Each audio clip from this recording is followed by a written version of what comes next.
ఉంటారు. అయితే భగవంతుడు లీలల్ని ఒక ప్రత్యేక రీతిలో వర్ణించే మీ భక్తిని దశవిధ భక్తి అనుకోవచ్చండి. నవవిధ భక్తులు, దశవిధ భక్తులు, ఏకాదశి చెప్తున్నాను కదమ్మా. ఇవన్నీ పాండిత్యానికి, తర్కానికి సంబంధించిన అంశాలు. మనకి పుస్తక పరిజ్ఞానం అతి అయిపోవటం మూలాన్ని, అంటే పుస్తకాలు రాసిన వాళ్ళ దోషం అని కాదు నా అభిప్రాయం.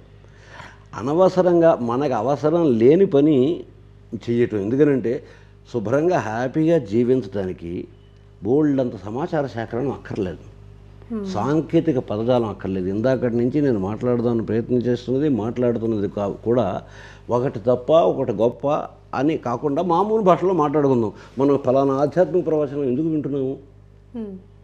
ఆ చెప్పేవారి పేరు, ఆయన చాలా గొప్పవాడు, అది అవసరమా మనకి? ఆయన గొప్పవాడో కాదో మనకు అవసరమా? ఆయనకి చాలా బాగా తెలుసు, ఆ సంగతి నీకెలా తెలుసు? ఆయనకు తెలిసిన దాంట్లో నీకు శతాంశం తెలిసినా ఆయన 100 వంతులు తెలిసినట్టు నీకు తెలుస్తుంది. ఆయనకి బాగా తెలిసిన సర్టిఫికేట్ చేయడానికి వెళ్తున్నామా? మనకి ఏదైనా కావాలని వెళ్తున్నామా? లేకపోతే ఇటువంటి చోట్లకి వెళ్ళడం, ఒక సినిమా హాల్కి వెళ్ళడం కంట, ఒక పబ్కి వెళ్ళడం కంట చాలా గొప్ప పని అని అనుకుని వెళుతున్నామా? ఏం అనుకుని వెళుతున్నామో కూడా ప్రశ్నించకుండా ప్రవచనాలు వింటున్నాం. మనకి ఈ భక్తి నవవిధాల, దశ విధాల, ఏకాదశి విధాల, శతవిధాల అనే మాట కంట అదంతా మళ్ళీ ఒక రకమైన పుస్తక జ్ఞాన సేకరణ అవుతుంది. భక్తి అక్కడ ఉంది అక్కడ. సో భక్తి అంటే మొట్టమొదటిది దైవభావం పట్ల కాన్సన్ట్రేషన్, గూఢమైన, చాలా గాఢమైనటువంటి ఒక ఏకాగ్రత పేరు భక్తి. సో ఇందాక ఇష్టదైవం అన్నప్పుడు తెలుగులో మాట్లాడుకుంటున్నామా, ఇంగ్లీష్లో మాట్లాడుతున్నామా, సంస్కృతంలో మాట్లాడుతున్నామా, వీటి మధ్య మనం శాఖ సంక్రమణం చేస్తున్నాం తప్పిస్తే అనన్య భక్తి అంటే నిన్ను తప్ప నేను ఇంకొక చోట ఇంకెవరిని కొలవను అంటే అర్థం ఏమిటి? ఉన్నదంతా నువ్వే, కానీ ఆ ఉన్న మొత్తాన్ని ఈ రూపంలో చూస్తాను. నేను చీమనైనా నీ రూపంలోనే చూస్తాను, బ్రహ్మదేవుడైనా నీ రూపంలోనే చూస్తాను, అండపిండ బ్రహ్మాండాలు ఖగోళాలు అన్నింటినీ నీ రూపం, ఎక్కడ చూసినా నాకు నీ రూపమే కనిపిస్తుంది అన్నదాన్ని అనన్యభక్తి అంటాం. కానీ నువ్వు కాని బోల్డ్ రూపాలు ఉన్నాయి, వాటిని వేటిని ముట్టుకోను, వాటిని గురించి మాట్లాడుకోను అని ఒకటి. ఇంకా లీలలకి భగవంతుడికి ఏ సంబంధం లేదు. జీవితమే పెద్ద లీల. మనకి ఇలా ఆలోచించేటువంటి ఒకనొక విచక్షణ, ఒకనొక ప్రశ్న, అది మహాలీల. ఈ సృష్టిలో ఎంత ప్రాణికోటి ఉన్నది అని అసలు ఉన్నదా మనం అనుకుంటున్నావా అని చర్చ మళ్ళీ పక్కన పెట్టేసేస్తే అసలు ఎంత ప్రాణికోటి ఉన్నది, అందులో మనకే ఈ ఆలోచన విధానం ఎందుకు, ఇదేమిటి అదేమిటి ప్రశ్న ఏమిటి, ఇంకా దీని మించి ఇంకేమైనా ఇలాంటి విచిత్రమైన ఆలోచనలు, నిరంతరమైన ప్రశ్నలు, వాటి కోసం పరుగు అన్వేషణ, ఇంతకీ మించిన మహాలీల ఏమిటి? సూర్యాస్తమయాల కంటే లీల ఏమిటి? అలా కాకుండా ఏదో ఒకటి ఒక ఇంద్రజాలం చేసినట్టుగా ఏదో ఒకటి చెయ్యటాన్ని మనం లీల అంటున్నాం. సాధారణంగా మనకి పురాణాలు కానీ ఇతిహాసాలు కానీ ఇవన్నీ కూడా ఒక ఫ్యాంటసీ రూపంలో ఎందుకు తయారైనాయి అంటే మౌఖికంగా ఆసక్తికరంగా ఉండేటట్టు చెప్తే అది మనకి చాలా ఇష్టంగా ఉండి మరొకరికి చెప్పడం అనేది మన లక్షణం. సో ఈ కథల్ని ఇలా చెప్పటం మూలాన్ని ఒక తరం నుంచి ఇంకొక తరానికి సజీవంగా ప్రయాణం చేయటానికి వీలుగా మనం రూపాలని, ఈ లీలల్ని సాంకేతికంగా తయారు చేసాం. ఇప్పుడు ఎప్పుడో ఫలానా డేట్ని ఫలానా చోట యుద్ధం ఒకటి జరుగుతున్నది, ఆ యుద్ధంలో యుద్ధం చేసేవాడు ఒకడు, వాడిని నడిపించేవాడు ఒకడు ఉన్నాడు. ఇప్పుడు నేను యుద్ధం చెయ్యాలా మానాలా అని చేసేవాడు అడిగాడు. చెయ్యాలా మానాలా అనే విషయం మీద వాళ్ళిద్దరూ 700 శ్లోకాల పాటు డిస్కస్ చేసుకుంటూ కూర్చున్నారు. అప్పుడు మిగిలిన వాళ్ళందరూ గొడిగాయలు ఆడుకుంటూ కూర్చున్నారా, చదరంగా ఆడుకుంటూ కూర్చున్నారా?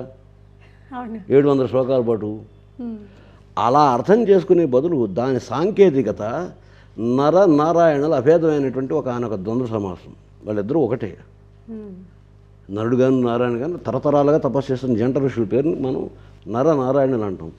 మనలో ఉన్నటువంటి ఒక చట్రానికి, ఒక అవధికి పరిమితమైనటువంటి దేవతత్వం పేరు నరుడు అనుకుంటే, ఒక నిరపేక్ష స్థితి, సంపూర్ణ స్థితి దాని పేరు నారాయణుడైతే, ఈ నరుడికి పుట్టిన ప్రశ్నలకి ఆ నారాయణుడు సమాధానం చెప్పాలి. మనస్సు కల్పించిన ఈ నేను, ఈ సీతారామ శాస్త్రి, ఈ రచయిత, మనసు కల్పించే నేను, ఇవేవి లేని ఒకనొక నేను ఉంది, అది అందరికీ ఉంది. అందరిలోనూ ఉన్న ఒకే నేను పరమాత్మ. ఆ ప్రత్యేగాత్మకి ఇలాంటి సందేహాలు ఏమైనా కలిగితే వీడు చుట్టము, వీడు అయినవాడు, వీడు కానివాడు, ఈ పని చేయాలా, ఈ పని చేయకూడదు, ఇలాంటి ఆలోచనలు కలిగినప్పుడు ఆ ఆలోచనని అంతఃకరణం వైపు తిప్పితే అక్కడ నీకు లభించే సమాధానం ఈ సంవాదం అన్నదే భగవద్గీత. అది నిరంతరం జరుగుతుంది. ఇది ధర్మక్షేత్రము. ఇక్కడ ప్రతి ఒక్క సమస్య ఎదురవుతుంటుంది.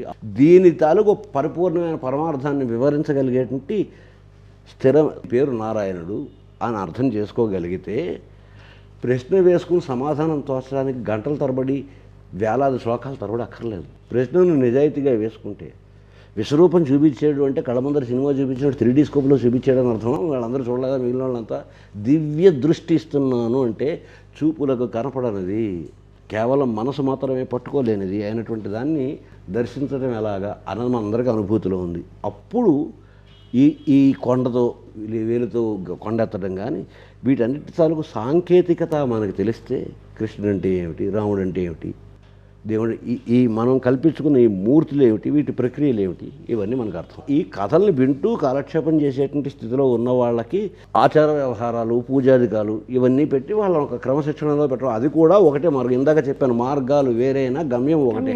మనస్సు తాలూకు శాఖా చంక్రమణాన్ని ఆపటానికి ఆ సమయం మేరకి మనసు స్వాధీనంలో ఉంటుంది. స్వ అధీనము.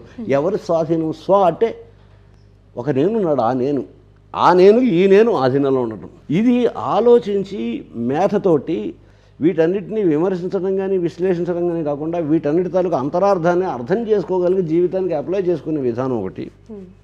అందుకనే కర్మయోగము, జ్ఞానయోగము, భక్తి యోగం, ఇన్ని చెప్పి మళ్ళీ అదే అర్జునుడు కన్ఫ్యూజ్ అయ్యాడు. అంటే అదే మనిషి అడిగాడు, ఇన్ని చెబుతావేమిటి, ఒక విషయం అడిగితే నాకు ఏదో ఒకటి తెలిసి చెప్పాను.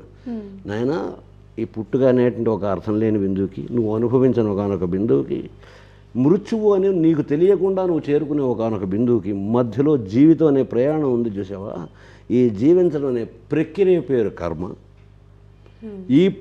ఈ కర్మని నువ్వు సక్రమంగా ఎలా ఆ కర్మ చేస్తే అది నిన్ను పరమపదం వైపు, అల్టిమేట్గా ఏదో ఒక పరమపదం ఉందని నువ్వు అనుకుంటున్నావు కదా, అది ఎక్కడికి ఎలా చేరుస్తుందో తెలిసేలాగా ఈ కర్మ నిర్వహించాలి. కాబట్టి ప్రయారిటీస్లో కర్మ. ఆ కర్మ దేనికి అంటే జ్ఞానం. ఆ జ్ఞానం కలిగే విధానం ఏమిటంటే భక్తి. ఇన్ని మార్గాలు చెప్పాను. ఒక్క విషయం అర్థం చేసుకుంటే సరిపోతుంది. ఇష్టదైవమా, అనిష్టదైవమా, ఇవన్నీ కాకుండా భక్తి అనేది భయానికి సంబంధించిన విషయం కాదు. భగవంతుడు అనేటువంటి భావన, మోక్షం అనేది నిజంగా కావాలేమో. పెద్దలు చెప్తున్నది, మహాత్ములు చెప్తున్నది, వాళ్ళకి తెలిసిందేదో నాకు తెలియాలి అంటే, కావాలని కోరిక కలగాలి అంటే ఆ కోరిక కలిగే స్థితికి నేను ఇక్కడ జీవించాలి. నాకు డబ్బు కావాలి, పదవి కావాలి, అహంకారం కావాలి, అధికారం కావాలి, పిల్లలు కావాలి, ఇంకోటి కావాలి అని కోరుకుంటున్నంతసేపు ఆ కోరిక పుట్టదేమో. సో ఈ కోరికలన్నీ తగ్గి ఆ కోరిక వైపు మనసు ఏకాగ్రం అయితే అప్పుడు నేను మోక్షాన్ని, జన్మరాహిత్యాన్ని కోరుకుంటానేమో. ఈ విధంగా మనం భగవంతుడిని, భక్తిని, ధ్యానాన్ని, జ్ఞానాన్ని నిర్వహించుకుందాం.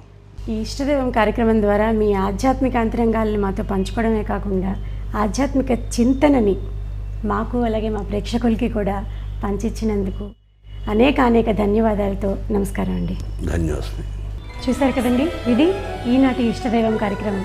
తిరిగి వచ్చే వారం మరొక విశిష్ట అతిథితో కలుసుకునేంత వరకు సెలవు. నమస్కారం. మీ అభిప్రాయాలను, సూచనలను మాకు తెలియజేయాల్సిన చిరునామా భక్తి TV, care of Rachana television private limited, road number 92, Jubilee hills, Hyderabad 5,96,000.